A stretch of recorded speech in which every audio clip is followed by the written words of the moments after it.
qu'on veuille bien consentir à un exorde qui fera état de données et de faits et de conceptualisation qui font partie du domaine public des connaissances, en attendant bien sûr que l'on remette en question tout ou partie de ces faits, de ces données, de ces conceptualisations. Mais si je commence par là, c'est parce que c'est une base nécessaire à ce qui suivra. Bon, à travers une série d'étapes, sur quelques millions d'années, l'apparition de l'espèce qu'on appelle Homo habilis devrait pouvoir être située aux environs de moins 2 200 000 ans, ce qui signifie entre le Pléistocène, qui est lui-même à la charnière des ères tertiaires et quaternaires, et le bas Pléistocène. Pour qu'une telle apparition, miraculeuse, dira-t-on en termes peu scientifiques ou émotionnels, puisse avoir lieu, il fallait que l'on eût une même niche écologique, seule susceptible de réunir le très très grand nombre des conditions favorables à l'éclosion d'une espèce aussi particulière, aussi étrange que celle dont vous voyez devant vous un représentant. Et on imagine mal comment un ensemble aussi grand et finement structuré de facteurs aurait pu se trouver identiquement réalisé en plusieurs biotopes séparés. Or, le lieu dans lequel on situe cette apparition semble répondre idéalement à cet ensemble de nécessités. C'est, jusqu'à plus ample informé, jusqu'à des découvertes en Australie ou ailleurs, ou je ne sais où, l'Afrique de l'Est et du Sud, les trois zones en particulier bien connues des sites de Melka Kunture en Éthiopie, de Hadar et de la province de Wollo, en pays Afar, et de la vallée de l'Omo, ainsi qu'au Kenya, à l'est de Turkana, et en Tanzanie, le site d'Olduvai. Voilà les lieux qui sont ceux de la naissance probable. Bien entendu, les connaissances ne cessent de progresser en ce moment même, de notre espèce. Cela dit, il fallait qu'il y eût aussi un processus qui soit à l'origine des propriétés essentielles déterminant une espèce nouvelle.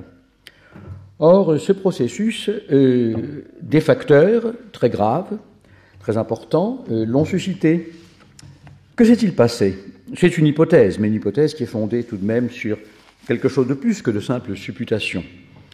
Il est probable qu'à partir du Miocène supérieur, c'est-à-dire bien avant l'apparition probable de l'espèce, un bouleversement climatique s'amorce en Afrique. Et l'espèce humaine en gestation affronte là un défi extrêmement grave. Car cela transforme les savanes arborescentes et giboyeuses de l'Afrique orientale en espaces de steppes très très maigres, exactement comme cela se fait encore aujourd'hui, 2 millions à 3 millions d'années plus tard. À l'échelle du globe humain, du globe terrestre, cela est extrêmement peu. C'est beaucoup à l'échelle évidemment d'une destinée humaine de 80 à 100 ans, probablement davantage dans ce qui est promis. L'espèce qui est en train d'apparaître est contrainte de s'adapter à cet environnement nouveau, et donc l'ancêtre de l'homme développe des aptitudes de plus en plus spécifiques afin de survivre. Dès lors, que se passe-t-il ? Comme c'est une espèce unique, il se défend, s'adapte, non pas par des mutations biologiques, ce qui est la caractéristique de toutes les autres espèces animales. Nous sommes une espèce animale, mais au destin assez particulier. Comment l'espèce humaine s'adapte-t-elle et se défend-elle contre ces défis redoutables ? Eh bien, par l'augmentation de sa capacité crânienne, par le développement de son intelligence. Et nous avons d'évidentes traces d'une adaptation de plus en plus forte, non seulement du crâne, mais de tout ce qu'il commande quasiment, à savoir les modes de vie, et notamment la denture, les cuspides qui portent des traces évidentes, selon les paléoanthropologues, d'une alimentation omnivore à laquelle l'homme est contraint, l'ancêtre de l'homme, par la raréfaction des nourritures végétales consécutives au bouleversement climatique que je viens de mentionner. Devant cet environnement rebelle et dangereux, quelque chose d'autre, de capital, bien entendu, s'esquisse, c'est l'embryon d'un développement de vie sociale, peut-être déjà de régulation juridique, je ne sais pas, mais en tout cas de vie sociale ou qui la préfigure. Et c'est dans ce cadre-là, je pense, je me sers évidemment de ce que les paléoanthropologues ont suggéré, notamment notre ami et collègue Yves Coppens et d'autres, mais c'est dans ce cadre-là, me semble-t-il, que finit par s'inscrire, au bout d'un processus extrêmement long, bien entendu, s'étendant sur des centaines de milliers d'années, l'aptitude de langage dans ce qu'on appelle improprement le code génétique, que je préfère appeler le génome, de l'espèce qui est en train de devenir Homo habilis. Cela étant dit, de quand dater cette faculté de langage elle-même? Évidemment, les appréciations, les types d'approches sont extrêmement variés. Certains considèrent que cela remonte à moins 1500 ou entre 1500 et 200 000 ans. Vous voyez, cela peut paraître extrêmement cavalier que de manier d'aussi énormes différences chronologiques, mais encore une fois, à l'image en termes de cosmos, cela n'est presque rien. C'est un peu plus en termes d'espèces humaines et encore bien davantage en termes de destinée d'un individu. Quoi qu'il en soit, c'est une hypothèse. Une autre hypothèse envisage la période du paléolithique moyen au paléolithique supérieur, c'est-à-dire beaucoup plus près de nous, entre moins de 100 000 et 30 000 ans, qui est celle de l'Homo sapiens. Pourquoi? Eh bien parce qu'on y trouve des techniques de taille de la pierre élaborées et également d'autres choses qui sont capitales, qui ne sont peut-être pas sans relation aussi avec une organisation des relations entre les composants de ces sociétés, à savoir les premiers témoins de sépultures et d'offrandes tombales, et aussi ce que n'importe qui visite les célèbres grottes, sauf celle que malheureusement sa fragilité dérobe maintenant à nos regards pour longtemps, en Gascogne, nous avons des inscriptions pariétales d'une complexité croissante, monuments explicites d'art abstrait et de symbolisme rituel. Symbolisme, c'est-à-dire que ce qui se cache derrière, ce qui apparaît, c'est la capacité de symboliser les conditions évidentes de l'apparition des langues. Je ne parle pas du langage, dont je viens de dire qu'il apparaît dans ces périodes, mais de ce qui est bien postérieur et qui est sa manifestation en société et en groupes humains historiquement situés, les langues. Bien. Autrement dit, nous voyons chez Homo habilis une complexité d'organisation de plus en plus immense et une structure neurologique déjà extrêmement raffinée. Alors, à partir du moment où on admet que peu de temps après sa spéciation, Homo habilis continue ce qu'il avait commencé de faire, à savoir de s'adapter à un environnement de plus en plus dangereux, hostile à sa vie même, on doit supposer qu'il a dû s'en aller. Eh bien, nous avons en effet des traces d'immenses migrations. C'est qu'en des points aussi éloignés que l'Afrique de l'Ouest et l'Est de l'Asie, pensez à l'Homo pekinensis et d'autres témoignages très anciens, eh bien, on trouve des restes de mâchoires et de galets, cette culture qu'on a appelée des galets aménagés, taillés d'une façon comparable et que l'on estime, sur des bases qui semblent sérieuses, vieux d'au moins 1 600 000 ou 1 800 000 années.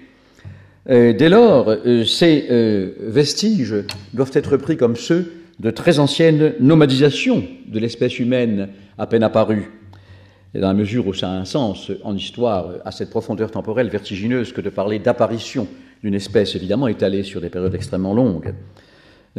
Cette activité observable, elle semble suggérer que l'aptitude de langage, bien qu'elle fût encore loin d'avoir produit des langues au sens moderne du terme, avait en tout cas produit un nombre considérable de facultés d'adaptation à l'environnement. C'est la raison pour laquelle je pose comme hypothèse, c'est mon hypothèse, mais évidemment elle est sujette à débat, que l'espèce humaine, en dépit de ce que toutes les religions disent, parce qu'évidemment ça c'est commode pour elles, afin de convaincre de larges masses des témoignages qu'elles apportent, ou croient apporter, l'espèce humaine n'a pas eu une langue unique dont toutes les autres fussent dérivées, historiquement, mais je pense que, à raison même de ces nomadisations rendues nécessaires par un milieu hostile et attestées scientifiquement, me semble-t-il, avec tout de même un petit point d'interrogation, par ces immenses nomadisations de l'espèce humaine à peine en gestation, dans des espaces extrêmement éloignés du globe. Le globe est tout petit, bien entendu, par rapport à la Voie lactée, mais dans ce microscopique globe, nous sommes quand même, c'est notre domaine d'expansion, en attendant que dans 6 ou 7 milliards d'années, 5 selon les plus optimistes, plus selon les plus pessimistes, l'assèchement complet du Soleil ou sa réfrigération fasse que le petit globe terrestre ne puisse plus exister et ne fait absolument rien qui soit comparable à ceux que nous croyons pouvoir vivre aujourd'hui. Bien, mais évidemment, quand on se déplace par l'imagination dans ces vertigineux espaces de temps et de lieux, on peut envisager un certain nombre de destinées qui échappent peut-être à l'appréhension de nos cerveaux.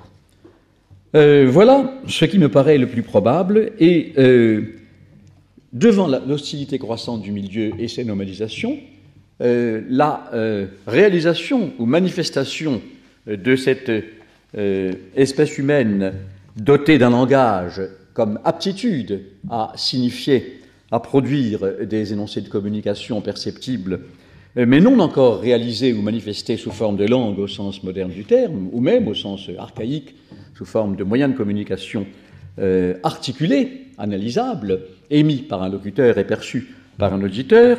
Cela nous amène à insister plus encore, à raison de ces rappels, fondés en partie, je le reconnais, sur des hypothèses, sur la nécessaire distinction capitale entre la faculté de langage et les langues, ou, pour faire plaisir à cette chère Mireille, dans l'optique même de son colloque, entre hominisation, qui est évidemment ici manifestée, dans les termes de la spécialité de votre serviteur par la faculté de langage, et humanisation, que j'interprète, dans les termes encore d'un linguiste professionnel, sous l'égide de la diversité des langues.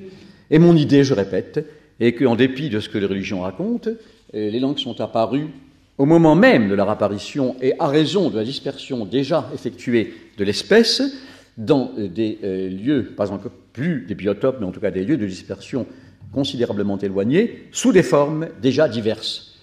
Nous avons évidemment une très grande tentation, c'est celle de l'un, c'est celle de la non-soumission, la non-docilité à l'idée qu'il puisse ainsi y avoir une diversité d'origine et non pas de production ou de conséquences.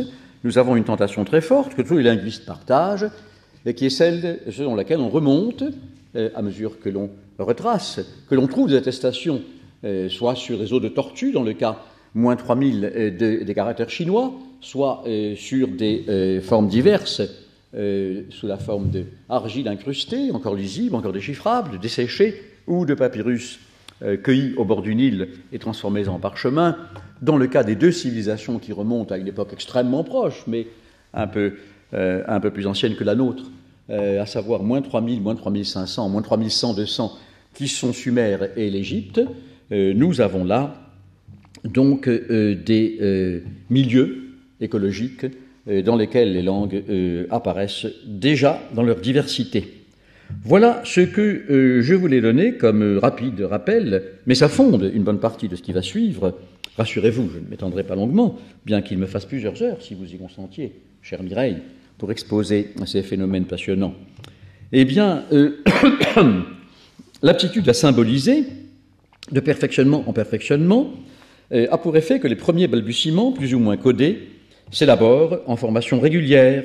Ils étendent leur répertoire à mesure que cette aptitude à symboliser s'enrichit d'une autre faculté plus spécifique, qui est celle d'articuler la pensée en signes ordonnés, s'exprimant par combinaison des sons. Alors là, je suis en train de décrire ce que sont, non plus l'aptitude de langage qui les fonde et qui en est le terreau même, mais les langues déjà, même sous leur forme la plus archaïque. Une telle évolution n'a pu se faire, je le répète, qu'après, et non avant, ni au moment où s'amorçaient les grandes migrations. Alors à ce moment-là, la diversité des langues, évidemment, peut, sinon se comprendre, en tout cas s'envisager.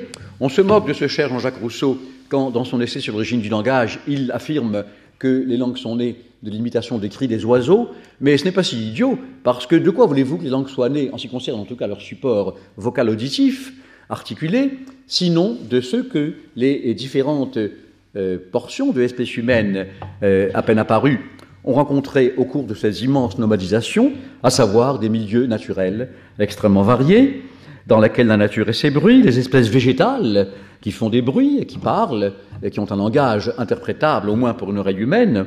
L'oreille humaine est déjà très élaborée. Nous savons que, de même que le bébé entend bien avant qu'il articule, ontogénétiquement, donc phylogénétiquement, on s'en inspire évidemment, on s'inspire d'ontogenèse pour en déduire quelques petites supputations sur la phylogénèse, eh bien, l'oreille est déjà bien plus élaborée lorsque les facultés d'articulation sont encore dans les limbes, ou en tout cas élémentaires. Donc, ils entendent ces espèces animales et végétales, des phénomènes sonores de divers types, et dans chaque biocénose vivante, une communauté d'êtres interdépendants, les embryons d'organisation sociale dont j'ai parlé se constituent de façon de plus en plus élaborée, et les premières langues, j'allais dire au sens moderne du terme, non, au sens en tout cas de langues archaïques, contrairement à ce que l'on pourrait croire, les langues archaïques contiennent aussi bien des langues extrêmement complexes qui vont se simplifier, dans la mesure où complexes et simples peuvent être définis autrement que de manière subjective, j'y reviendrai si j'ai le temps, que des langues au contraire extrêmement simples, encore à définir, qui vont se complexifier. C'est une vue de l'esprit que de croire que l'évolution des langues soit du simple complexe uniformément ou, selon le cheminement, inverse. Cela dit, il y a quand même quelques traits universels, et parmi eux, le choix par ces sociétés préhistoriques, dispersées, comme je le répète encore, du signifiant vocal auditif. Le signifiant gestuel visuel était parfaitement envisageable, c'est celui de l'apprentissage aux sourds de la langue, aux sourds, et non pas aux sourds muets. Les sourds ne sont pas muets, ils ne sont muets, il n'y a pas de mutisme, ou en tout cas de mutité, ou de pathologie de leurs organes d'articulation, mais les sourds ne sont dits muets, de façon approximative, que parce que, comme ils n'entendent pas, ils ne peuvent pas articuler. Autrement dit, nous revenons à cet aspect capital de l'oreille et de l'audition, c'est parce que l'on entend que l'on articule, par mimétisme donc. Et la mimésis, c'est une des conduites humaines les plus fondamentales. On n'insiste pas toujours dans les sciences humaines sur l'importance capitale de la mimésis. Et en ce qui concerne la linguistique, on y insiste d'autant moins que les linguistiques formelles qui occupent moins aujourd'hui le devant de la scène pendant très longtemps, se moquaient bien de cette capacité purement sociale qui suppose l'existence de groupes et de comparses ou de partenaires à imiter, qu'est la mimésis, puisque l'inéisme profond et accentué qui caractérisait et qui caractérise encore, dans une certaine mesure, ces linguistiques formelles, ne tenait pas le moindre compte du facteur social et considérait que tout était en rapport avec les éléments génétiques. Bien, je reviendrai de façon que j'essaierai de rendre moins polémique, sans y parvenir, sur ces faits. Bien, ce choix est universel. Les raisons en sont du reste compréhensibles. C'est que les gestes, qui très probablement ont, de même qu'aujourd'hui, ils sont utilisés de façon élaborée, structurée, bien sûr, pour enseigner une langue, je dis langue, ce ne sont pas des langages, mais des langues, pour communiquer aux sourds, ont sans doute précédé les langages articulés, les langues. Et les raisons pour lesquelles elles ont précédé sont des raisons que l'on peut, en évitant peut-être des implications un peu faciles de la notion de bon sens, considérées comme de bon sens, à condition d'une pas trop grande distance, un cri articulé par une voix est perceptible pour une oreille, même au-delà d'un petit écran, pas montagneux, mais une petite colline, et encore une fois, si on n'est pas trop loin, en revanche, des gestes ne sont plus visibles. Un cri est audible la nuit, alors que les gestes, la nuit, ne sont pas visibles, sauf peut-être dans les contes de fées ou dans les récits qui extrapolent sur le réel.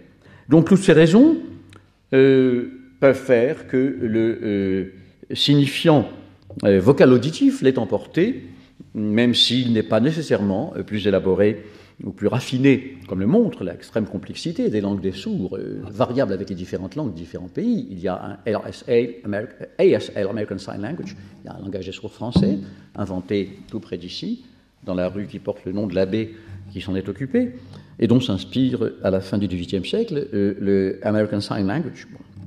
Donc, je trouve que c'est ce signifiant-là, pour des raisons que je viens de dire, qui l'a emporté sur l'autre signifiant gestuel, visuel. Bien.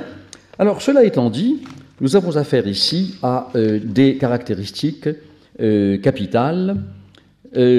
Si l'on maintient que les langues qui sont en train de se servir ainsi de ce signifiant-là, qui sont en train de se différencier de plus en plus, se sont déjà nées différentes, et que l'on veuille convaincre que, au contraire, comme le disent, à raison, dira-t-on, les religions révélées dans leurs livres, il y ait une seule et même langue dont toutes les autres procèdent au cours d'une longue évolution. Si l'on maintient cela, j'objecterai quelque chose de très simple, c'est qu'il n'y a aucune démonstration possible de cette hypothèse, dans la mesure même où, à mesure que l'on s'enfonce dans le passé, la distinction entre parenté des langues à ancêtres communs et emprunt, phénomène capital qui a été aussi vieux quasiment que l'apparition des langues, entre langues d'origine différentes, cette distinction ne cesse de se réduire. À un certain moment, une certaine profondeur suffisante d'étude des langues humaines, on ne voit plus très bien ce qui, dans des homologies constatables, est imputable à l'emprunt ou ce qui est imputable à une identité génétique des langues. Par conséquent, quelque artifice que l'on déploie pour subsumer ou précipiter dans le tout, dans l'un, dans l'unique, la diversité des langues, quelque nostalgie que l'on ait de la pureté adamique, qui ne connaît pas d'autre parole que celle du Créateur, eh bien, la diversité des langues résiste très fortement aux tentations de l'unique. Bien entendu, j'admets que la passion des langues et de leur diversité qui m'anime depuis la toute petite enfance n'est pas pour un peu dans ma rébellion face aux théories, même si elles n'étaient pas articulées sur des religions révélées, qui veulent absolument que les langues humaines remontent toutes à une seule et même. Bien. Ayant rappelé ces faits, je voudrais maintenant montrer, avant d'en venir à une explicitation de la socialisation et par conséquent de l'humanisation, en espérant que cela rencontre le vœu de cette chère Mireille, je voulais en venir à quelque chose d'essentiel à mes yeux, à savoir que les mêmes qui développent l'idée d'une unité d'origine, même quand ils ne se servent pas de cet argument-là, sont en tout cas ceux qui développent aussi l'idée de l'innéité des langues. Les autres linguistes, qui comme moi croient plutôt à l'importance de l'incidence sociale, en même temps que génétique, mais pas que la génétique soit à l'exclusion du facteur social, sont d'accord évidemment avec le fait que, dans la mesure même où, comme je l'ai rappelé, la caractéristique principale, unique même, de l'espèce humaine, c'est l'inscription dans son génome de la faculté de langage, selon moi, bien avant qu'elle se, comme je le répète, manifeste ou qu'elle se résolue, qu'elle dû se résoudre, qu'elle se résolve en langues différentes, j'admets naturellement que l'on a un certain nombre de données qui sont génétiques. Bien. Néanmoins, ce n'est pas assez pour que j'adhère à la notion de grammaire universelle qui est développée par les linguistiques formelles, selon laquelle il y a une composante hypothétique, on le dit quand même sous cette forme, du patrimoine génétique, et que une fois qu'on a adopté cette idée et le changement de perspective qu'elle implique, cette partie de la linguistique devrait purement et simplement faire partie de la psychologie et même de la biologie. Ce sont les termes mêmes de Chomsky. Les langues particulières, donc, ne devraient apparaître que comme des adaptations de la Universal Grammar, de cette grammaire universelle, et définies comme un ensemble de modules qui seraient inscrits dans le génome de l'espèce humaine. En réalité, un certain nombre de disciples, et puis au bout de quelque temps Chomsky lui-même, et d'autres auteurs de théories formelles, que j'appelle formelles, par opposition à ma façon de voir les langues, qui est tout ce qu'on voudra sauf formel, eh bien, ils reconnaissent qu'aucun linguiste, et pas davantage le moindre biologiste, ne sait s'il existe un gène responsable d'un certain nombre de ces modules posés par la grammaire universelle. Je ne vais pas vous infliger leurs noms, qui sont des noms très techniques de linguistes, mais tout de même, je vous en cite un peu. Le principe des catégories vides, la contrainte de subjacence, ou même si cela, je ne vais pas développer parce que ça n'a pas suffisamment d'intérêt, même si ça en a dans un débat théorique entre moi-même et linguistes formalistes qui travaillent sur cette base, mais ici, ça ne me semble pas en avoir.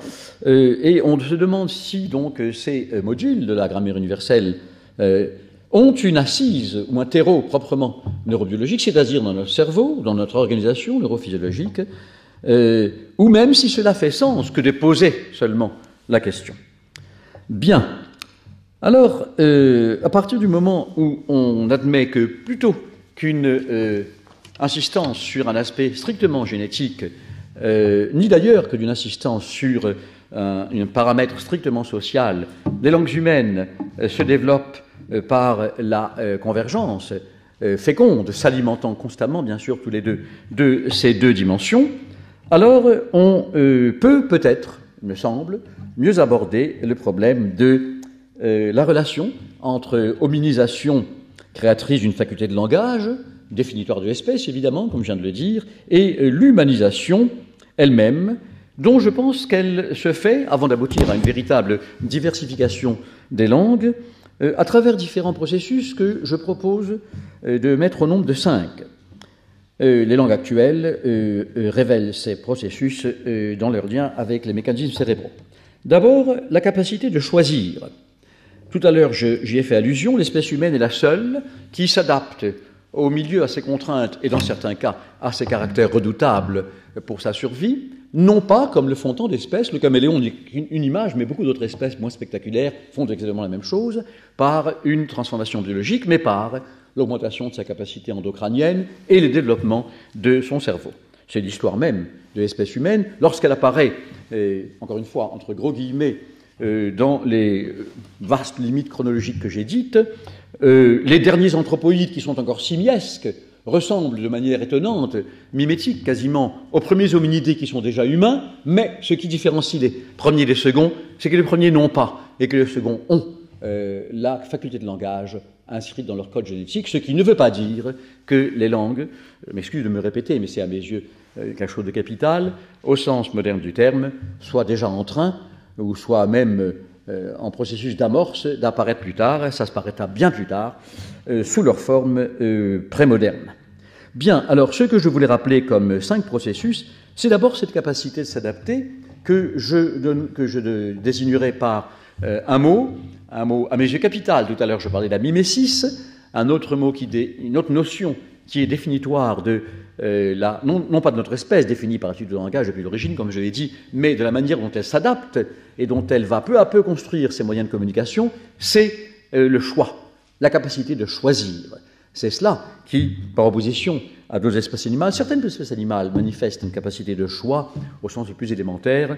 Les castors, par exemple, les dauphins, les chimpanzés, les gens aiment les animaux de compagnie au lieu d'en faire de la viande, ce qui paraît la destination la plus naturelle, comme en Chine, mais ces animaux de compagnie, chiens et chats et autres espèces totalement dépourvues du moindre intérêt, ne sont pas celles qui, elles, ont de l'intérêt, un peu moins facile peut-être à apprivoiser en appartement, les dauphins, les chimpanzés et les castors. Ce sont ceux-là qui nous enseignent une capacité de choix comparable, bien que non identique, évidemment, à celle de l'espèce humaine.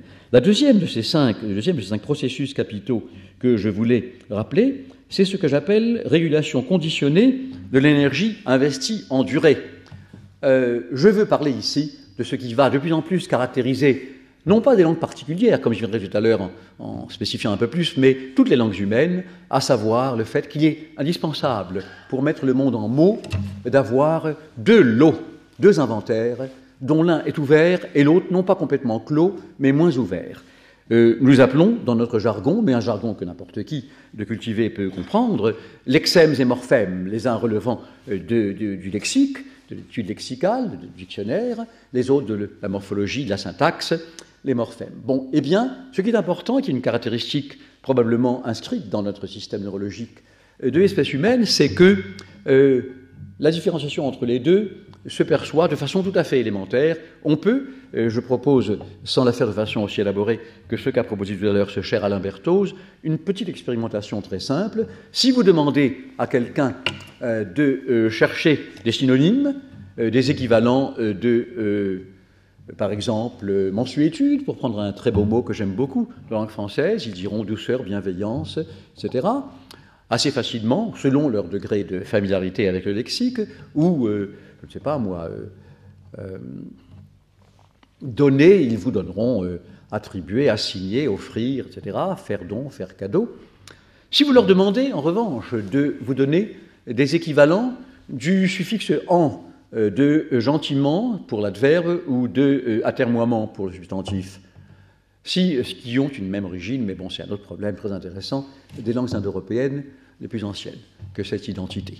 Ou de vous donner des équivalents du est ouvert, en principe, dans la norme de la prononciation parisienne enseignée encore, en tout cas enseignée autrefois dans les écoles, de l'imparfait, d'il donnait, il faisait, il mangeait, ou si vous leur demandez même, pour un aspect nettement moins strictement morphosyntaxique et en partie lexical, je l'appelle morpholexical, à savoir les prépositions, les postpositions, de vous donner les équivalents des postpositions, on vous dira au bout de quelque temps que A peut être, dans certains contextes, remplacé par pour, mais dans ce cas, comme à plus forte raison dans les cas précédents que j'ai produits de morphèmes, ce que nous constatons, c'est une très grande dépense de temps et d'énergie avant de trouver enfin des équivalents, à supposer qu'on puisse les trouver même.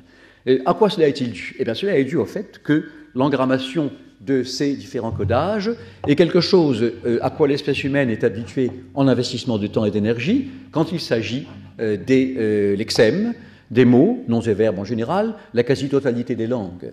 Même le Nootka ou le Comox, des langues qui se parlent dans le nord-ouest des États-Unis, au sud-ouest du Canada ou sur l'île de Vancouver, sur lesquelles j'ai fait de nombreuses enquêtes de terrain, dites ne pas avoir de nom et de verbe, ont tout de même une opposition entre des mots de processus ou d'événement et des mots d'état ou de qualité ou de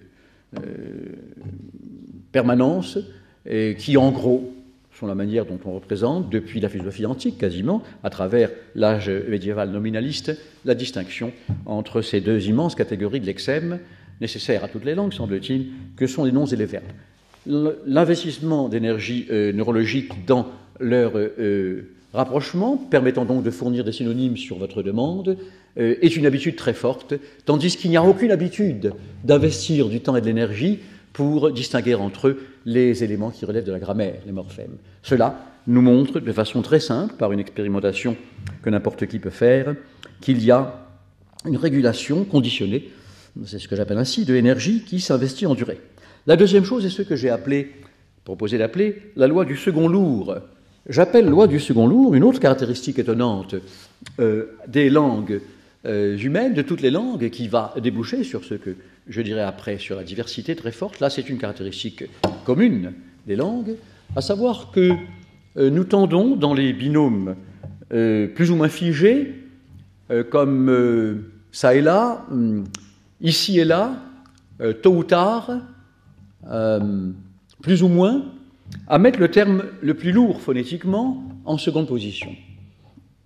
Moins est beaucoup plus lourd, je ne vais pas expliquer les raisons, voyelle nasale, présence d'une labiovélaire ou pour lesquelles ouin est plus lourd que u de plus, là est plus lourd que le i de ici, même si ici est dissyllabique. L'un est une voyelle d'avant très brève, le i, l'autre est une voyelle d'arrière, de très grande aperture, c'est la voyelle du dentiste, le a que vous faites, en général plus longue, et il est en seconde position, le mot qui contient cette voyelle. De même pour tôt ou tard, le o de tôt est beaucoup moins lourd, en termes phonétiques dont je viens de rappeler rapidement, empiriquement, quelques traits, que le a de tard. Cette loi du second lourd est tellement importante qu'elle est capable de subvertir la hiérarchie axiologique de la deixis. Pardonnez-moi ces formules que je vous assène, mais je m'explique tout de suite. Axiologiquement, nous tendons à privilégier dans l'espace, dans le temps et dans l'échelle des valeurs, ce qui est le plus proche d'ego. Ce qui est le plus proche d'ego dans l'espace, c'est évidemment ici. Ce qui est le plus proche d'ego dans le temps, c'est tôt, par opposition à tard, au moment présent, avec évidemment une chose que Calin Berthoz connaît bien, la relation très étroite entre les coordonnées spatiales et temporelles. Dans le cas des langues, je rappelle à Alain qui le sait, mais dont j'attire attention sur ce phénomène capital, rarissimes sont les langues dans lesquelles les coordonnées spatiales sont premières et les coordonnées locales, les coordonnées spatiales ne sont pas premières et les coordonnées temporelles seraient avant elles celles dont vont venir, par étymologie, par provinement ou dérivation, les coordonnées spatiale. Le plus souvent, l'expression du temps est une métaphorisation de celle de l'espace qui est premier. Bon, pour des raisons pour lesquelles Alain est certainement bien plus compétent que moi, mais en tout cas, j'ai bien quelques supputations, mais je ne vais pas ici vous les infliger. Les langues, c'est ainsi qu'elles sont. Bon, Eh bien, la deixis, elle tend naturellement à citer d'abord, dans ses coordonnées spatiales, la plus proche de moi, c'est-à-dire ici, temporelle la plus proche, c'est-à-dire tôt, plutôt que tard, qui m'est plus éloigné, et dans une antinomie moins simple, plus complexe à percevoir, car elle est d'ordre strictement axiologique, si je la réduis à un phénomène quantitatif, par conséquent perceptible, très simple, qui est le plus ou le moins est ce à quoi l'égophore, ce que j'appelle l'égophore, c'est-à-dire la référence du monde entier par rapport à ego, s'identifie le plus volontiers, et on va s'identifier moins volontiers au moins qu'au plus. Néanmoins, cela, qui semble une logique de deixis et d'axiologie spatio-temporelle ainsi que qualitative et quantitative, peut-être, et le plus souvent, subverti par la loi du second lourd. Il y a des langues dans lesquelles on va subvertir cela au bénéfice de l'insistance sur la position en second lieu de l'élément le plus lourd phonétiquement. L'espagnol dit tarde o temprano, c'est-à-dire tard ou tôt, parce que temprano a 3 syllabes et que tarde n'en a que 2. Donc l'élément le plus lourd va aboutir au fait que l'espagnol dit tard ou tôt. Le hindi, ou plutôt l'ourdou, la variante musulmane de cette même langue d'origine sanskrite et prakrite, qui fait, contrairement au hindi, qui emprunte surtout au sanskrit, des emprunts dans la néologie, surtout à l'arabe et au persan, eh bien l'ourdou, dans une moindre mesure le hindi, son équivalent, dit comme au besh, pour dire plus ou moins. Ça veut dire moins et plus. Comme a une voyelle centrale très brève, besh a une voyelle d'avant très longue, et par conséquent, au lieu de dire plus ou moins, on subvertit cette deixis dont je viens de parler, en disant moins ou plus, parce que moins est moins lourd que plus. Etc. Une autre expérimentation qui semble attester le fait que cela s'inscrit dans une véritable physiologie de l'audition, eh bien, c'est que, comme le disait le phonéticien Grammont, si vous écoutez le tic-tac d'une horloge, enfin bon, il s'agit de l'époque où il y avait encore des horloges qui faisaient des tic-tac, et des horloges, et donc, si vous écoutiez autrefois le tic-tac des horloges, et si vous preniez le parti par une sorte de rébellion contre ce qui semble imposer à votre oreille un mécanisme inévitable, d'entendre tactique, vous entendez, vous essayez d'entendre tactique, et bien votre oreille va finir par percevoir les binômes tic-tac, tic-tac, tic-tac, de façon quasiment mécanique, parce que le A est une voyelle lourde et le I une voyelle d'avant brève et légère. Il y a donc là une sorte de mécanisme physiologique. J'insiste pas parce que si l'on me demandait d'en donner les raisons autres que strictement linguistiques, je serais amené à demander le concours de spécialiste de l'audition et de sortir donc de ma modeste spécialité pour aller bien au-delà. Je le ferai un jour, mais je n'ai pas encore pris le parti de le faire. Bien. Une autre caractéristique extraordinaire des langues, au moment où elles sont en train de passer à cette humanisation générale, eh bien, c'est ce que j'appelle l'anthropologie casuelle. Casuelle, ça signifie expliquant les cas au sens des déclinaisons anciennes des langues classiques, ou de l'arabe, ou de l'hébreu ancien, ou de certaines langues tibéto-birmanes, ou de certaines langues amérindiennes, dont encore aujourd'hui la langue pénusia du sud de l'Alaska. Elles ont des cas, toutes ces langues, comme le latin ou le grec ancien, c'est-à-dire qu'elles marquent les relations entre des compléments et des prédicats verbaux ou nominaux avec des désinences casuelles qui vont, dans l'histoire de la formation des langues romanes, français, italien, espagnol, portugais, roumain, provençal et d'autres encore, devenir des prépositions ou des postpositions selon les langues, des prépositions dans les langues de l'Europe, évidemment, ou des postpositions ailleurs.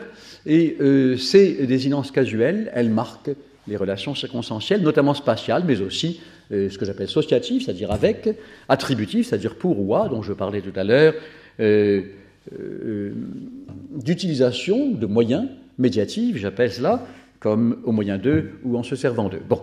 Eh bien, pour ce qui concerne les spécifications spatiales, j'appelle anthropologie casuelle cette situation très étrange et tout à fait passionnante que la quasi-totalité des langues que nous connaissons, dont nous pouvons reconstituer les étapes passées, se servent pour former ces marqueurs de situation de l'espace des parties du corps.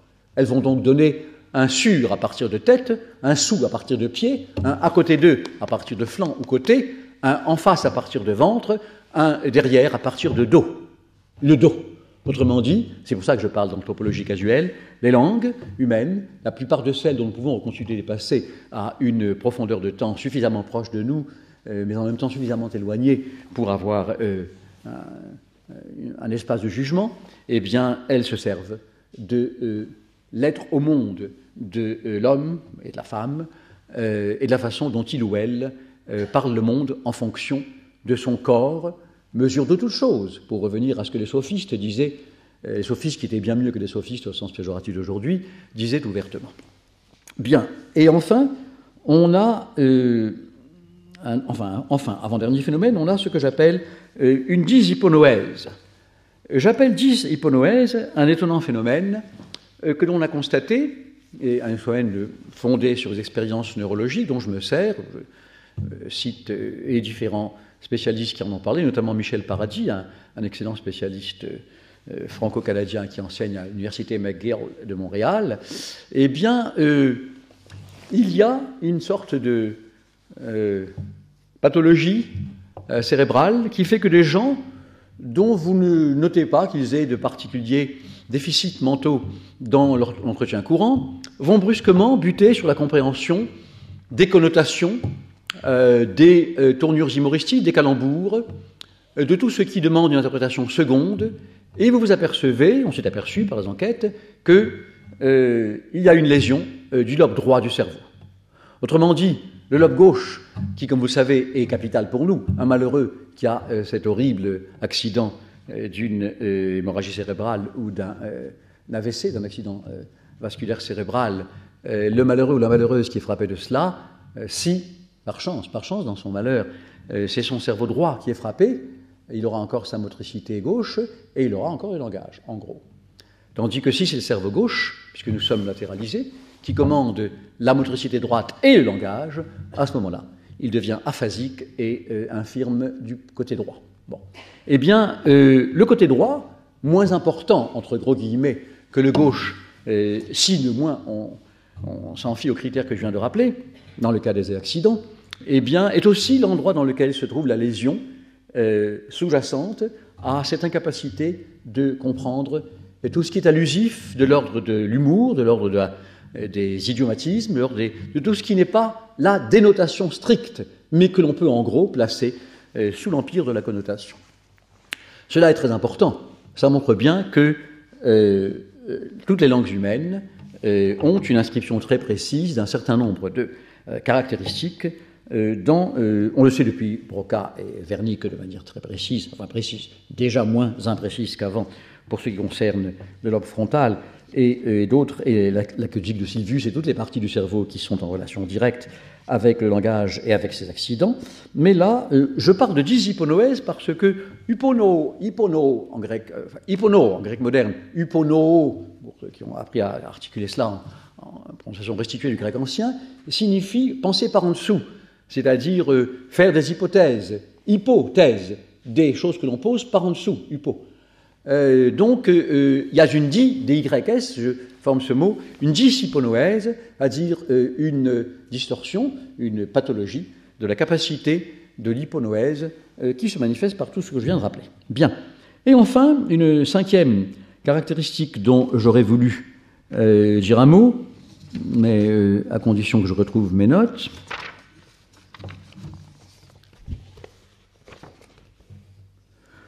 Oui, elle est probablement celle qui, sans coiffer les quatre que j'ai dit précédemment, en tout cas en commande les articulations, c'est le fait que ces langues humaines qui se sont formées selon le processus que j'ai trop rapidement rappelé, et qui vont de plus en plus se diversifier, étant déjà diverses, je le répète, selon ma conception, à leur apparition, entre guillemets, encore une fois, eh bien, ces langues humaines, elles vont, et elles sont, pour un grand nombre de spécialistes, des instruments de communication, avec ce que la notion d'instrument, ou celle d'outil, si on préfère dire d'outil de communication, a de réducteur, évidemment. Une langue n'est pas un instrument de communication, comme un marteau est un instrument pour enfoncer un clou. Il est évident qu'on a affaire ici à quelque chose de bien plus complexe, de bien plus raffiné, mais enfin, elles servent à la communication. Si on ne va pas jusqu'à dire, comme le disait, jusqu'à une époque récente, les disciples de Chomsky, et comme il l'a lui-même laissé dire, à savoir que les langues ne sont pas d'abord les instruments de communication, car, dit-il, elles sont bien trop imparfaites pour être de bons instruments de communication. Vous voyez le glissement théorique. On commence par dire qu'elles ne sont pas vraiment des instruments de communication pour dire ensuite qu'elles ne sont pas assez parfaites pour être de bons instruments de communication. Mais qui a jamais supposé que les langues soient de bons instruments de communication? Pour autant, elles sont des instruments de communication, seulement elles sont aussi beaucoup plus. Et qu'est-ce qu'elles sont? Les instruments de construction de la personnalité, de l'enfant jusqu'à la préadolescence, adolescence et âge adulte, les instruments de triptyque consistant non pas à communiquer mais à cacher ce que l'on a à dire, c'est ce que sont les verlangs des cités et les argots dans un certain nombre de communautés, depuis les prisons jusqu'aux sociétés closes qui ne sont pas celles de prisonniers, où on sécrète, où tout groupe humain mis dans une certaine situation secrète, probablement des relations juridiques, mais aussi et du même coup des modes de communication, ouverts entre eux, mais triptyques par rapport aux gens qui n'appartiennent pas à ce sérail, à cette communauté close. Bien. Elles sont aussi des instruments ludiques.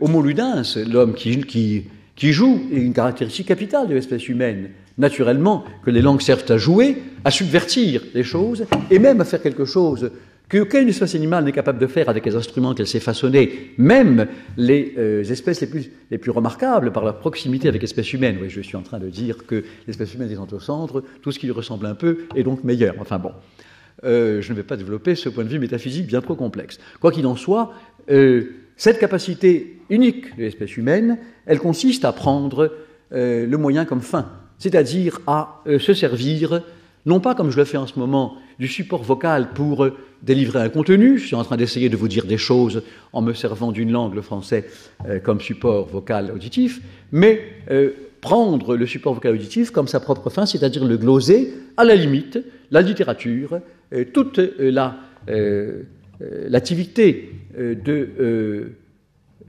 construction de moyens artistiques d'émerveillement est fondée sur ce détournement, qui n'en est pas vraiment un.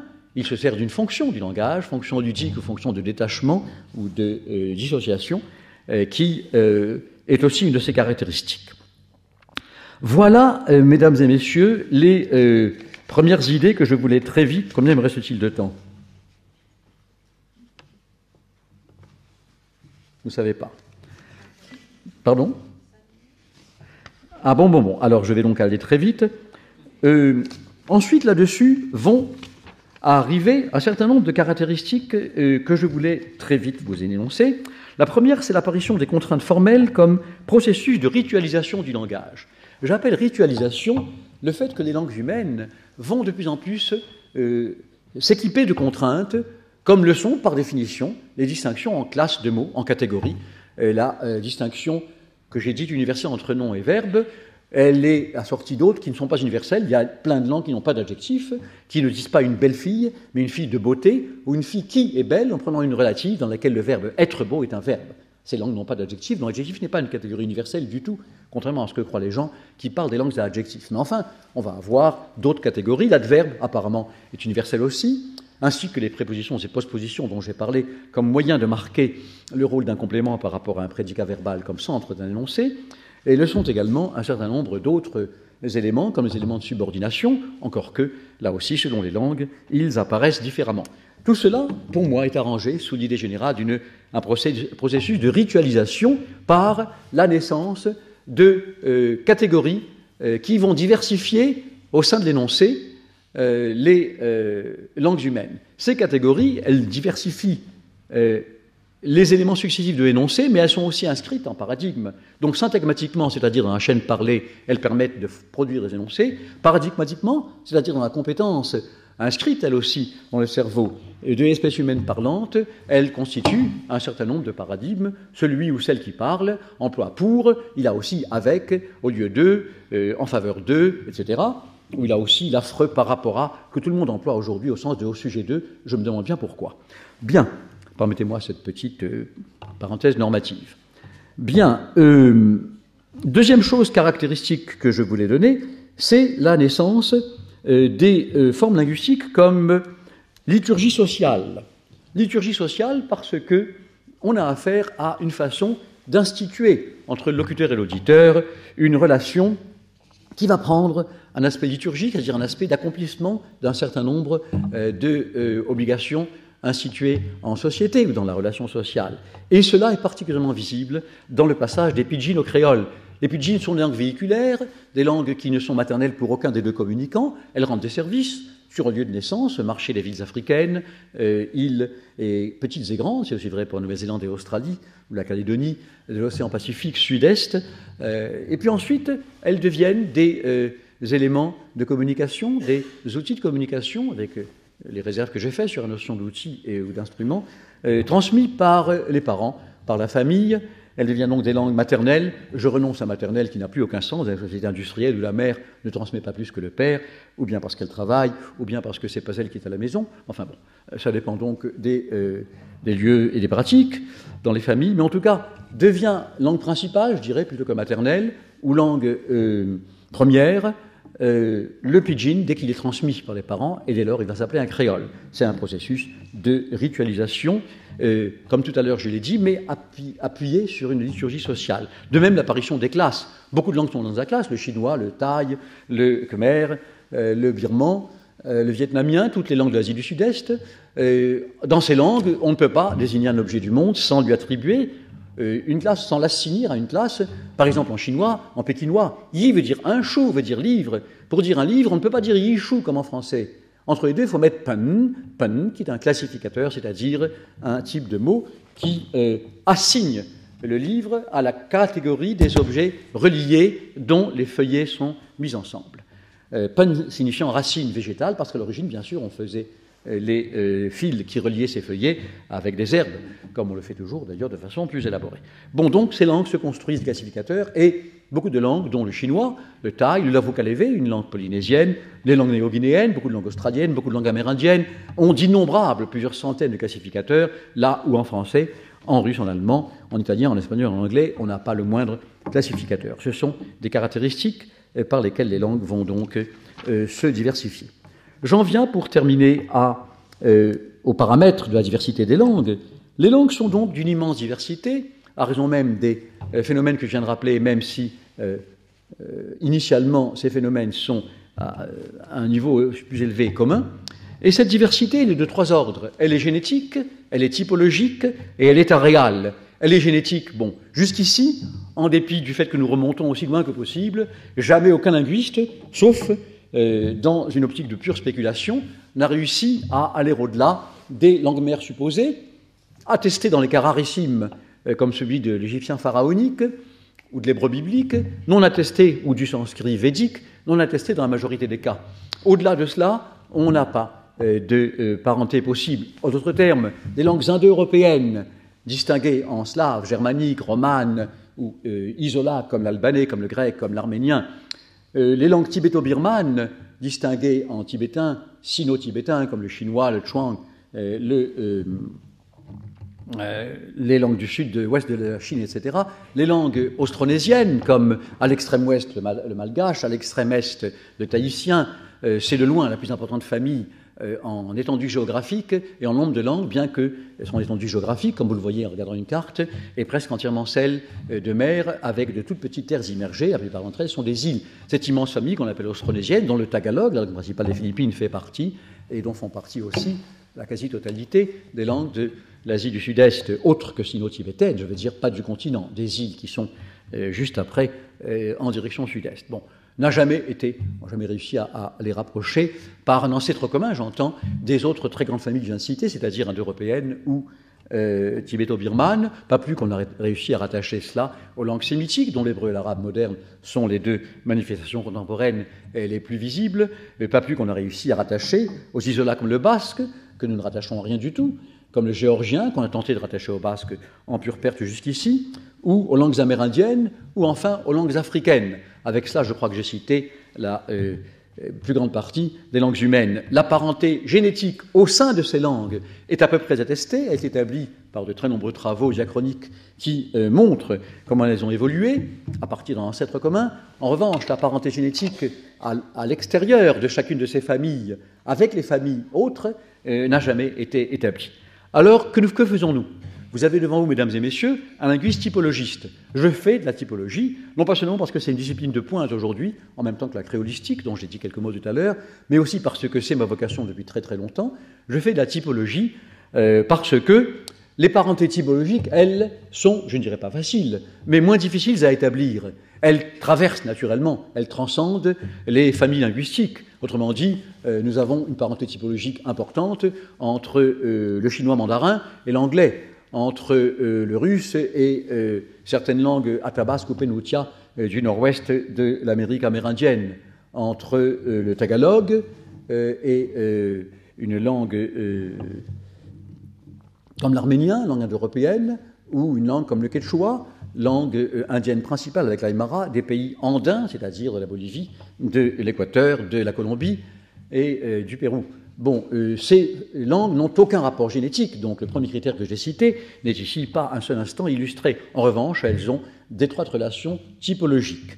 Donc nous essayons de tirer des universaux de ces parentés typologiques que nous établissons, c'est-à-dire des caractéristiques qui soient communes à un très grand nombre de langues, et par ce biais, bien sûr, travaillant dans une hypothèse à la fois hypothético-déductive et empirico-inductive, nous essayons d'arriver à des caractéristiques générales des langues et au-delà, peut-être, du langage. Bon, nous faisons exactement le contraire de ce que font les formalismes. J'insiste ici parce que, ici même parmi nous, il y a des très éminents collègues qui n'ont appris que de moi-même, je crois, le fait que la diversité des langues est une caractéristique absolument intrinsèque aux langues et que par conséquent, ce que nous racontent les théories formelles qui méconnaissent complètement cette diversité est à revoir. Bien. Donc il est important que dans cette institution respectable, il y ait aussi un fou des langues depuis l'enfance qui insiste sur la diversité et non pas sur leur homologie historique remontant à la faculté de langage. Naturellement, j'y remonte ici aussi, mais par un autre biais, celui de la diversité, des contre-exemples à la diversité et peut-être des universaux que cela permet de poser. Enfin, le dernier critère de la diversité des langues, il est non plus simplement génétique ou, il est non plus génétique ou typologique, il est aréal. Qu'est-ce que ça veut dire? Eh bien, on a constaté depuis très longtemps, ça a commencé par les Balkans, au sein d'une même famille, parce que toutes les langues balkaniques sont indo-européennes, mais elles appartiennent à des branches au-dessous d'un européen ancêtre commun, très séparés d'un européen. L'une, c'est le grec qui est un isolat, l'autre, c'est le macédonien et le bulgare qui sont des langues slaves, une autre encore, c'est l'albanais qui est comme le grec un isolat, et d'autres encore, c'est le serbe et dans une moindre mesure le croate, en tout cas le croate par sa partie orientale. Je dis le croate maintenant parce que depuis que Zagreb ne cesse de tarabuster les malheureux linguistes en leur disant « écoutez, arrêtez de parler du serbo-croate, ce sont deux langues distinctes ». Bon, c'est une seule et même langue, du point de vue de la communication, bien sûr, mais enfin, bon, les gens de Zagreb veulent absolument que le croate ne soit pas du serbe. Donc, pour le serbe et pour la partie la plus orientale du croate, qui en est géographiquement voisine, nous avons aussi ce phénomène, et on a affaire ici à une caractéristique dite aréale. La plupart de ces langues ont des traits particuliers. Premièrement, elles n'ont plus d'infinitif. On ne peut pas dire « je veux aller, mais je veux que j'aille ». Je peux partir, mais je peux que je parte. Elles sont obligées, par conséquent, faute d'infinitif, un instrument utile, mais pas universel du tout, de tourner par une hypotaxe, par une structure complexe, subordonnante, pour exprimer deux caractéristiques exprimées par un verbe plus un infinitif dans les langues romanes, comme le français, l'italien, l'espagnol ou le roumain. Non, pas le roumain, pardon. Le roumain appartient à l'ensemble balkanique. Lui non plus, il a un infinitif, mais il s'en sert très peu. Il dit aussi « vrei să merg », je veux que je parte en roumain. Donc, nous appelons linguistique aréale cette autre dimension de l'étude des langues qui met en évidence le fait que, qu'elles soient ou non apparentées génétiquement, première dimension, qu'elles soient ou non apparentées typologiquement, les langues sont souvent apparentées étroitement du point de vue aréal parce que, entre elles, il y a, depuis des temps immémoriaux dans certains cas, depuis des temps plus récents, que peut appréhender la mémoire humaine à travers les générations, une relation d'emprunt. Cette relation d'emprunt, dont je disais qu'à une vertigineuse profondeur temporelle, elle devient complètement impossible à distinguer d'une seule et même origine génétique, d'où la vanité, à mes yeux, du débat sur l'origine des langues à partir d'une seule, comme l'assurent les livres de la plupart des religions révélées. Bien. Alors, à partir du moment où cette diversité est prise en compte et où on s'aperçoit qu'elle est inhérente à la définition même des langues, bien sûr pas à celle du langage. Si nous disions qu'il y a une diversité du langage, nous dirions qu'il y a deux espèces, ou plus de deux espèces. C'est évidemment une horreur.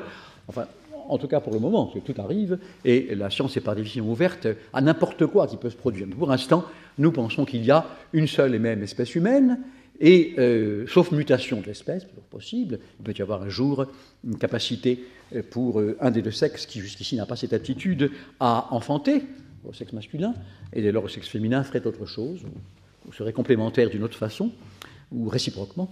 Mais enfin, pour l'instant, les choses sont ce que l'on voit, et probablement pour longtemps.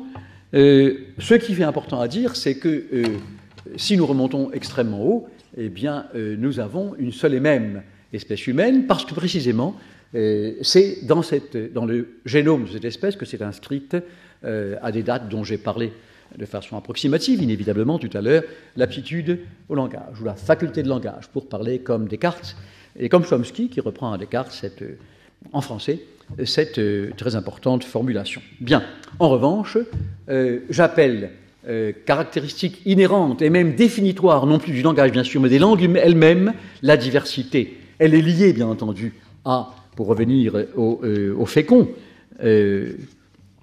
débat à deux termes que propose cette chère Mireille, hominisation-humanisation, est évidemment à mettre au compte de l'humanisation, et c'est de cette façon, et à travers un développement passionné, et je ne suis qu'au tout début de ma carrière, évidemment, ce n'est pas parce que cette institution a cru nécessaire, alors que je suis un jeune homme, de dire que je suis honoraire, que je vais m'arrêter de faire des recherches, bien entendu.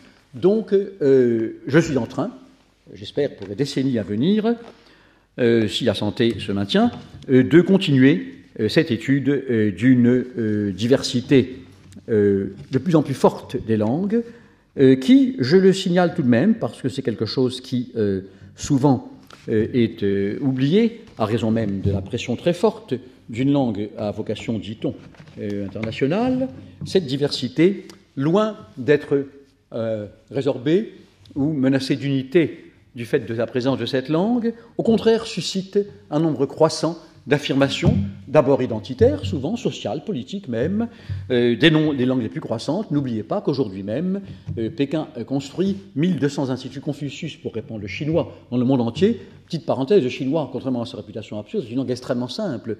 Ce qui est difficile, et avec quoi on confond la langue elle-même, ce sont les caractères, la notation graphique, qui sont très nombreux, à peu près autant que de mots différents, et qu'il faut apprendre à mémoriser. Bon, ça c'est difficile. La langue, où il n'y a aucune flexion, ni conjugaison, ni déclinaison, et où il n'y a pas de grammaire quasiment, et une succession, selon quand même quelques lois d'ordre, quelques lois particulières des mots, est une langue très simple, et les Chinois n'auront pas grand mal, à condition d'avoir l'habileté de ne parler des caractères, comme moi-même, je l'ai entendu faire à Langzhou quand j'apprenais le chinois autrefois, que la deuxième ou la troisième année, mais pas dès le début.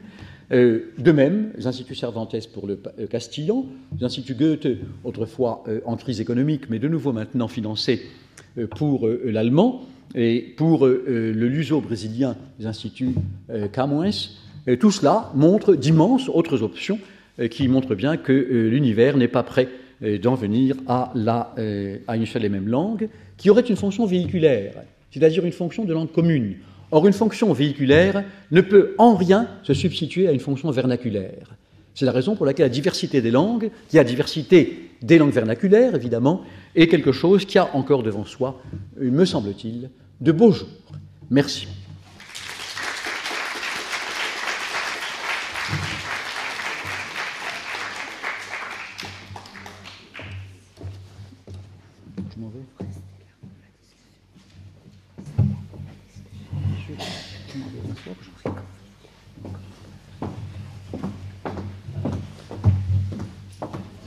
Merci pour cette très belle démonstration qui est particulièrement fascinante pour les juristes parce que finalement le droit, il est issu des langues. Et beaucoup de choses que vous avez dites, beaucoup de questions que vous avez évoquées sont directement en quelque sorte transposables au droit. Est-ce qu'il y a eu un droit unique à un moment donné propre à l'espèce humaine?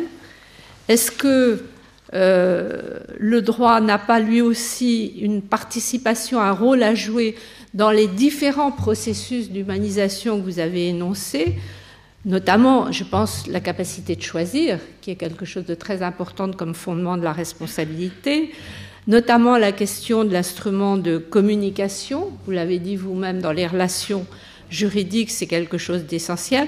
En revanche, ce qui manque dans le domaine juridique, c'est l'instrument ludique. On ne s'amuse pas avec les lois. On s'amuse moins. On s'amuse moins. Je signale que dans le dictionnaire amoureux des langues que vous avez publié, au mot ludique, il y a des développements particulièrement passionnants. Et puis, le droit, il a la dimension ritualisation aussi. Donc, je crois que comme juristes, nous sommes particulièrement intéressés par le débat sur le passage du langage aux langues et à la diversité des langues. Alors, pour ouvrir la discussion, nous avons la chance de la présence de Jean-Noël Robert, qui nous rejoint comme collègue au Collège de France. Je ne sais pas quand il fera sa leçon inaugurale, en novembre. Mais il va enseigner, il va renouer avec la tradition du Collège de France d'enseigner un cours sur le Japon, mais pas seulement le Japon. Il est en fait multidisciplinaire à lui seul, et c'est pour ça je suis très contente qu'il ait accepté de venir pour poser quelques questions. 日本語はとても話したい。好きです。Excusez-moi, quelques petits mots en japonais. Vous voulez vous asseoir à côté du micro? Donc je lui laisse la parole. Il faut, oui, ce qui est prévu, c'est qu'il lance la discussion. Ah, d'accord. Donc, vous pose les questions. On ne sait pas la peine que je reste à cette tribune. Si, si vous que j'ai l'air de dominer encore, que je m'asseye modestement. Non, restez là, comme avait fait Alain Berthaud. C'est éminente. Excusez-moi, combien de temps avant? Vous voulez vous asseoir? Oui, mais combien de temps avant? 5 minutes, 10 minutes. On va terminer un peu plus tard que midi, mais je crois que ce n'est pas grave. On essaye de terminer autour de 12h30, 12h40, disons au plus tard. Je parlerai donc 5-10 minutes. Oui, voilà. Bien. Excusez-moi, je suis désolé de venir un peu aussi tard. J'éprouvais quelques scrupules à faire porter une partie de mon intervention sur les deux derniers millénaires.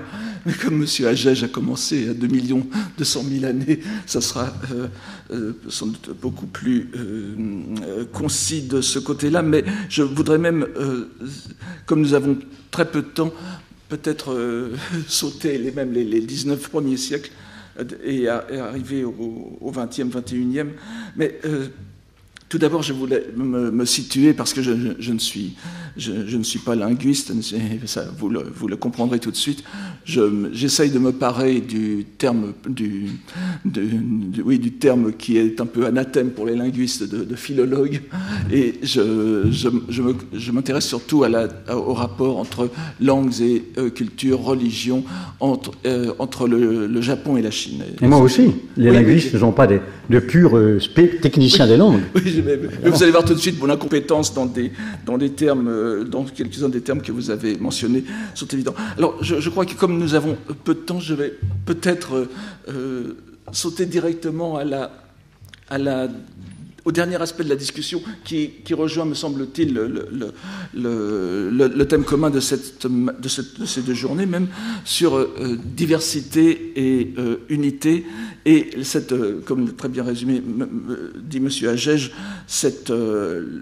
l'humanisation qui se caractérise par les langues, par le foisonnement des langues, même, je dirais. Et alors, pour remonter à la paléontologie, en quelque sorte, j'ai toujours été frappé de l'extraordinaire floraison du vivant. Comme tout le monde, j'étais passionné par les dinosaures lorsque j'étais petit, et cette incroyable complexité primordiale, n'est-ce pas, qui est allée en quelque sorte en se simplifiant, puisque nous avons beaucoup moins de dinosaures parmi nous à présent. Et pour les langues aussi, c'est vrai qu'il y a le mythe relativement restreint, bien qu'il existe dans d'autres parties du monde que le bassin méditerranéen, d'une langue commune primordiale. C'est vrai qu'on découvre avant tout, plus on va vers le passé, des langues diverses et presque incommunicables entre elles, n'est-ce pas? Et c'est ce sur quoi je voulais insister. Dans ces 2 derniers millénaires, et singulièrement dans ce dernier siècle, on a en même temps un processus inverse, et évidemment, comme je vous l'ai dit, étant donné ma spécialité, je vais me concentrer non pas sur la galaxie, mais plutôt sur l'Eurasie de nos 2 millénaires.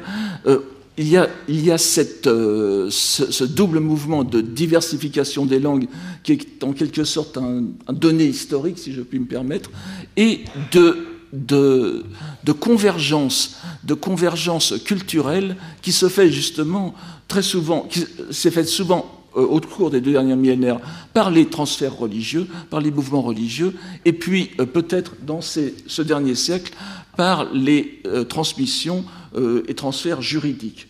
Et il y a quelque chose de très... Pour donner un exemple très concret, tout à l'heure, Madame Delmas-Marty, que je remercie de m'avoir invité aujourd'hui d'ailleurs, a parlé de cet ajout extraordinaire proposé par un juriste chinois... Oui. Pas juriste, un diplomate. Un diplomate chinois, c'est encore... Oui, à la Déclaration universelle des droits de l'homme, n'est-ce pas, sur la conscience. Or, la conscience, le terme qu'il a utilisé très probablement en chinois, il y a deux termes possibles, n'est-ce pas? Mais je pense qu'il a... Vous avez fait... C'est Liangxin. Ah, Liangxin. Ah oui, là, alors oui, ça ruine mes démonstrations, mais justement, il y a deux... conscience, ça la ruine et ça l'enrichit d'un autre point de vue. Liangxin est en réalité quelque chose de tout à fait différent de ce que nous entendons par conscience, puisque ce serait presque la bonne conscience, n'est-ce pas? C'est la conscience marquée en valeur. Vous avez d'autant plus raison que tout le monde reconnaît qu'il y a eu une déformation dans la traduction de Liangxin par conscience, à tel point que dans une autre partie de la déclaration sur la liberté de conscience, c'est l'autre mot chinois qui est employé. Alors, en français et en anglais, on a le mot conscience à l'article 1 et à, je ne sais plus quel article 20 et quelques, alors qu'en chinois, on a deux mots différents.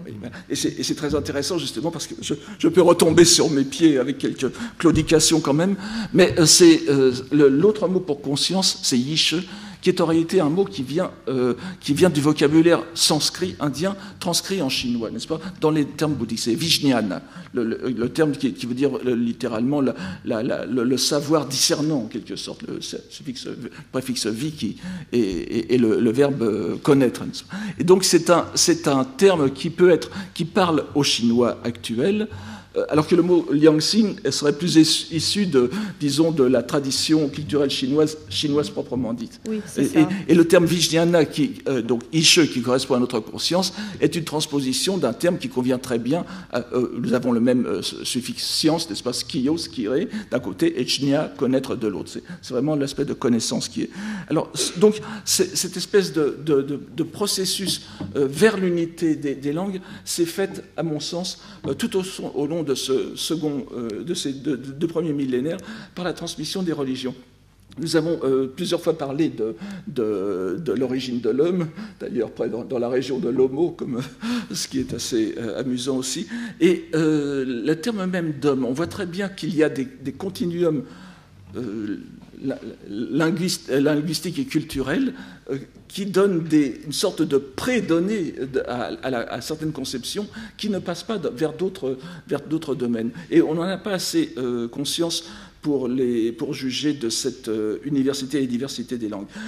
À propos de l'homme, je crois que il y a un fait unique au bassin méditerranéen, me semble-t-il, et dans les langues indo-européennes, c'est la communauté de racines entre homme et terre, n'est-ce pas? Vous avez on se moquait autrefois d'Isidore de Séville, donc ce moine des environs de l'an 600, qui mettait dans ses origines homo ab humo, n'est-ce pas, qui vient de l'humus, et en réalité, je pense que les indo-européanistes ont bien établi cette communauté de racines. En effet, homme et terre sont reliés, et par Alors, ce qu'on aurait pu penser être un hasard ou une révélation primordiale, vous avez en hébreu Adam, Adama, n'est-ce pas, qui est le début de la Genèse. L'homme, Adam, est créé de la terre, Adama.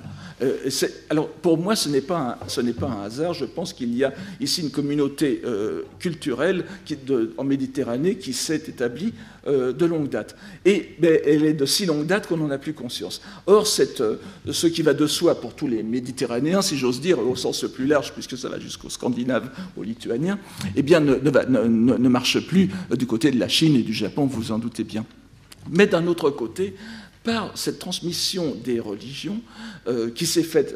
Alors je prendrai comme exemple plus singulier, parce que le temps passe, excusez-moi, la transmission du bouddhisme de l'Inde vers la Chine, et je n'aborderai pas le Japon, eh bien c'est un processus qui a été très long, qui s'est fondé avant tout sur des traductions, n'est-ce pas, des traductions des langues de l'Inde, alors essentiellement du sanskrit, mais peut-être des prakrits aussi, dont a parlé M. Hajej, en chinois. Et comme vous l'avez souligné, le chinois est une langue très différente du sanskrit. Je pense que je n'étonnais personne en disant cela. Or, que voit-on lorsqu'on parle du chinois moderne, lorsqu'on voit le chinois moderne actuel et le chinois ancien d'avant le début, d'avant la vulgarisation des textes bouddhiques? Eh bien, il y a beaucoup de traits de langue qui...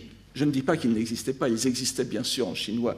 Je pense que toute langue peut exprimer toute autre langue, je pense. Il y a des choses qui se sont précisées de façon d'abord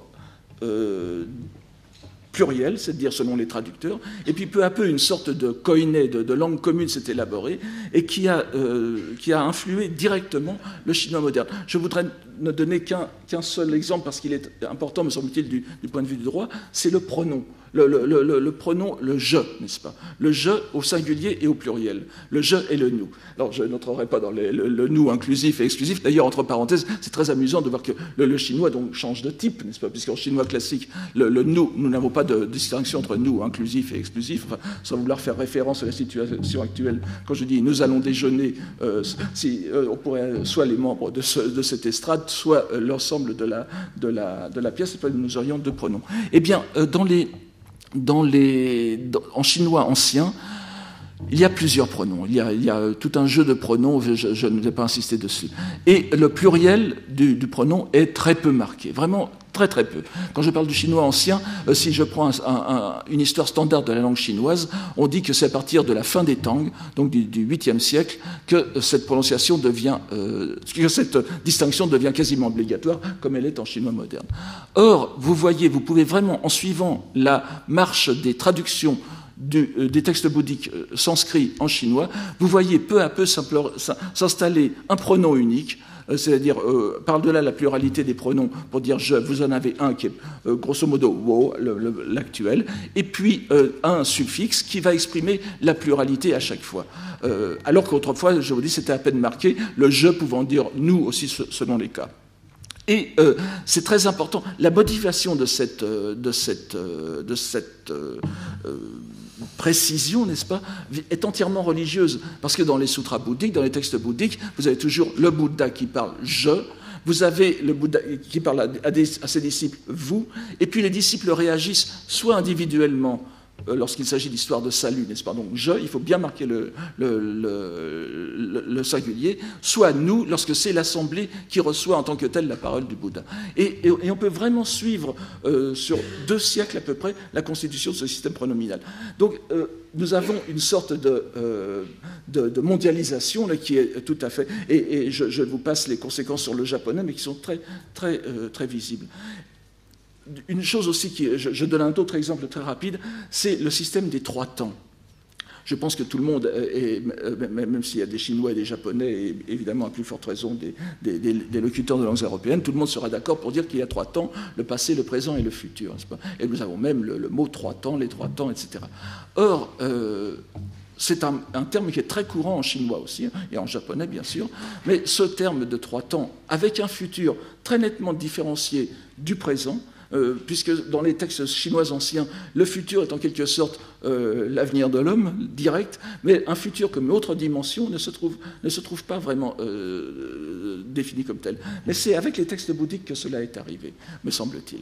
Alors, j'ai déjà épuisé mon temps de parole, mais je voulais finir en sautant presque dans les dernières décennies de notre présent. Il y a quelque chose qui me frappe beaucoup lorsqu'on lit la presse chinoise, japonaise et française. Et déjà, M. Zhao Yuanzhen, l'illustre linguiste chinois, en avait parlé il y a déjà plusieurs décennies de cela, c'est que vous avez un peu l'impression de lire la même langue. C'est-à-dire que sous des dehors différents, vous avez des expressions qui étaient aberrantes. Quelque chose qui me frappe beaucoup pour le chinois moderne, c'est l'utilisation du pronom de la troisième personne, il, n'est-ce pas, l'utilisation neutre qui s'applique à une chose, it, n'est-ce pas, le chinois ne distingue pas de l'animé, sauf en écriture. Mais c'était absolument impossible de faire ce genre de construction en chinois moderne même, mais d'il y a 2 siècles ou 150 ans. Et par le biais des langues occidentales, c'est maintenant devenu, vous le trouvez à toutes les pages des journaux. Donc nous avons de plus en plus, sous une diversité de façades et de langues, une unité de contenu, je dirais, c'est-à-dire par le passage des termes, et surtout les termes juridiques, qui font que, à mon sens, il sera peut-être possible un jour d'arriver à une traduction automatique des langues pour ce qui est des langues modernes. C'est-à-dire, s'il s'agit de traduire une page du Herald Tribune en page du Xingdao Zhibao, n'est-ce pas, ça sera certainement possible. Mais il sera pratiquement impossible de traduire une page d'un grand roman japonais classique comme le Genji Monogatari en anglais moderne par un traitement automatique des langues, parce que là, ce sont vraiment des langues qui ne sont pas encore... où il y a déjà des éléments d'unification dont je vous ai parlé, mais où la diversité est encore trop grande. Alors, c'était simplement pour lancer, je ne sais pas si c'est une question ou une objection, cette idée de la crypto-unité des langues, et je parle encore une fois des langues écrites, plutôt de l'Eurasie, mais peut-être qu'on pourrait sans doute trouver d'autres exemples, me semble assez frappante. Excusez-moi. Qu'est-ce que vous pensez de...